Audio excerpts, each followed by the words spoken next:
Nepal cricket team की USA के against हार हो गई है दोस्तों। मतलब नेपाल क्रिकेट टीम जो CWC लीग 2 का पहला मैच खेल रही थी इस राउंड का, कहीं ना कहीं इसमें नेपाल जो है वो हार गई है। क्या 262 वाकई इतना बड़ा टोटल था कि नेपाल उसको चेस डाउन करने में पूरी तरह से अनसक्सेसफुल रहा? मतलब अगर आपसे मैं पूछूं कि बॉलिंग रीजन थी इस पूरी डिफीट का या बैटिंग रीजन थी इस पूरी डिफीट का, आई डोंट नो। एंड आप कह सकते हो 156 रन पे नेपाल जो है वो ऑल आउट हो गई। पता है ये मैच नेपाल कहाँ हारी?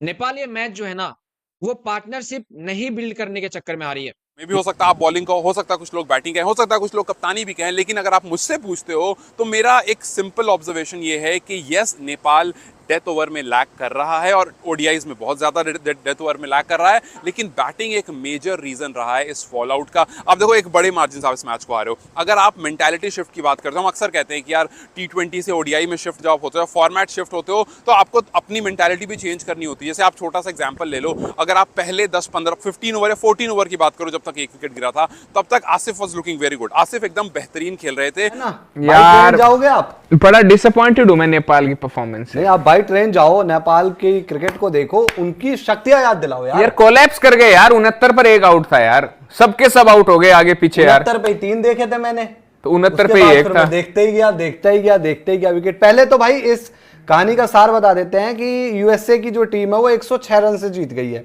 और जो आप बता रहे हो कि भाई साहब वहां पर चेस करने के लिए पहुंची थी नेपाल की टीम कितना 156 रन पर ऑल आउट हो गई।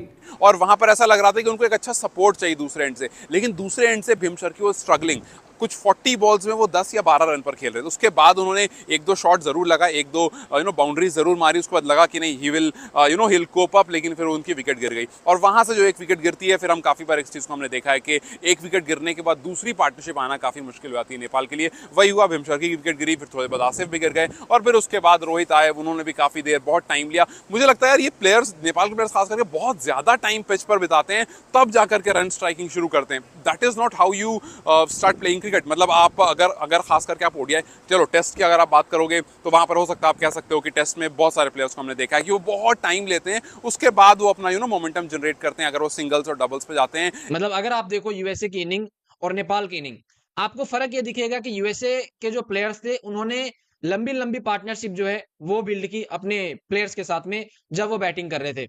लेकिन जब नेपाल की बैटिंग आई तो हमारे ओपनर बैट्समैन वो पार्टनरशिप बिल्ड नहीं कर पाए।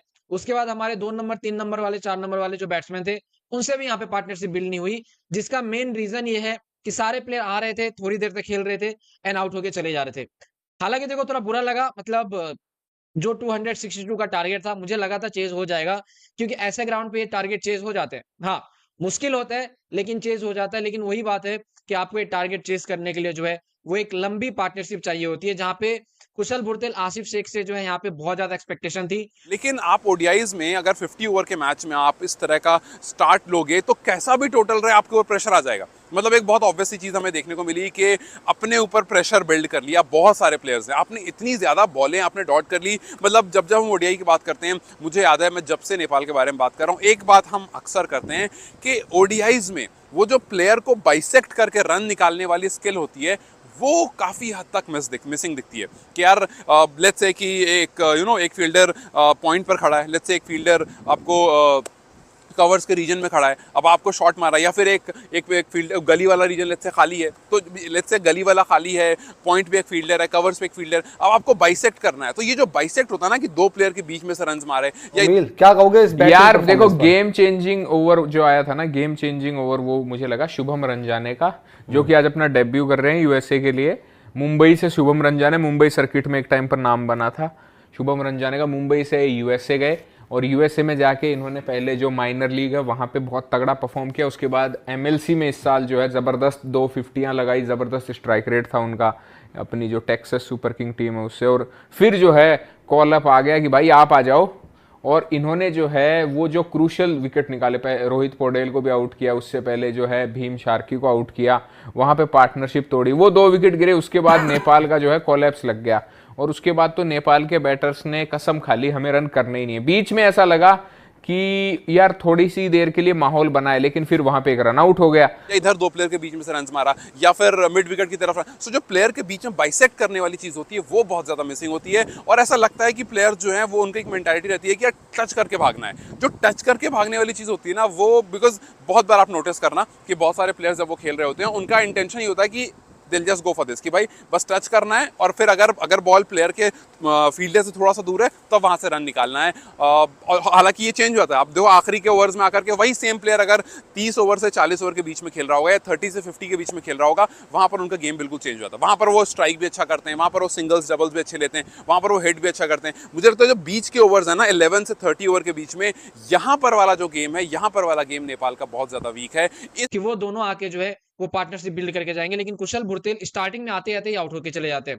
उसके अलावा आसिफ शेख, रोहित पौडेल, भीम सर्की, हालांकि भीम सर्की के लिए तारीफ कर सकते हो, वो थोड़े बहुत पार्टनरशिप बिल्ड करते हैं, लेकिन यहाँ पे कह सकते हो फिर वो काम नहीं आते हैं, वो भी जो है यहाँ पे आउट होके चले जाते हैं। और रोहित पौडेल तो भाई बहुत कम रन बना के वो आउट होके जाते हैं। फिर एंड में लग रहा था कि दीपेंद्र सिंह एरी और बाकी मिडिल ऑर्डर वाले प्लेयर हमारी पार्टनरशिप बिल्ड करेंगे, लेकिन वो भी नहीं हो पाता है। हालांकि एक साइड से दीपेंद्र सिंह एरी टिके रहते हैं, एक साइड से जो है वो यहाँ पे विकेटें जाती रहती है। भाई लोग देखो, ये मैच नेपाल के लिए जीतना ना बहुत ज्यादा इंपॉर्टेंट इसलिए था क्योंकि आप सबको पता होगा नेपाल वैसे ही पॉइंट्स टेबल में जो है बहुत नीचे है। एक्चुअली अगर हम लोग आप लोग देखोगे तो हम लोग शायद 7 नंबर पे पॉइंट्स टेबल में है, एंड यूएसए क्रिकेट टीम वो यहाँ पे दूसरे नंबर पे थी पॉइंट्स टेबल में, जो सीडब्ल्यूसी लीग 2 की पॉइंट्स टेबल है। एंड अब इस जीत के साथ में यूएसए क्रिकेट टीम जो है वो पॉइंट्स टेबल में नंबर 1 पे पहुंच जाएंगी। एंड कहीं ना कहीं हमारे लिए नुकसान ये हो गया कि हम लोग इस साल में मतलब जो नंबर पे थे, जो पोजीशन में थे पॉइंट्स टेबल में, वहीं पे रह जाएंगे। इस वाले गेम को किसी तरह से इंप्रूव करने की ज़रूरत है। और कुछ दिन अच्छे भी रहे, कुछ दिन बहुत अच्छी क्रिकेट नेपाल ने खेली है, बट अभी रिसेंट टाइम में आज का ये मैच यूएस के लिए उतना इंपॉर्टेंट नहीं था, नेपाल के लिए बहुत इंपॉर्टेंट था। नेपाल को इस मैच को जीतना था, बट बहुत तरह से नेपाल जो है इस मैच में बैकफुट पर आ गया। अगर आप इंडिविजुअली बात करो, कुशल बुटेल अर्ली विकेट हो गया, फिर उसके बाद Asif was looking good, but then 2 wicket वहाँ पर चले गए। उसके बाद मुझे एक बार को लगा था कि यार Arif will play, Arif will go out good, और आरिफ भी अच्छा चल रहे थे, लेकिन एक जल्दबाजी का वो रन आउट जहाँ पर उसकी ज़रूरत नहीं थी एग्जैक्टली, बट वो बॉल भी आकर के विकेट पर लग गई, और वहाँ पर वो वाला रन आउट जो था मुझे लगा कि वहाँ पर से फिर फॉल काफ़ी ज़्यादा हो गया। और रोहित पौडेल की बैटिंग, और वहाँ पर बहुत सारे डॉट खेलना, लगातार टाइम अपना स्पेंड करना पिच पर, और फिर उसके बाद एक मतलब ऐसा लगा कि वो ट्रैप उनके लिए बिछाया गया। में कैच दोगे तो फिर आपकी टीम घंटा मैच जीतेगी। अब लोग पूछ रहे मनोज भाई का, मनोज भाई को लगा सदमा इशार से, मनोज भाई को लगा था जीत सेलिब्रेट करेंगे मनोज भेजी अब अंदर बैठे हैं, मनोज दाई भी अंदर वो भी बैठे भाई हैं। बहुत ज्यादा अभी उसमें है, सदमे में है।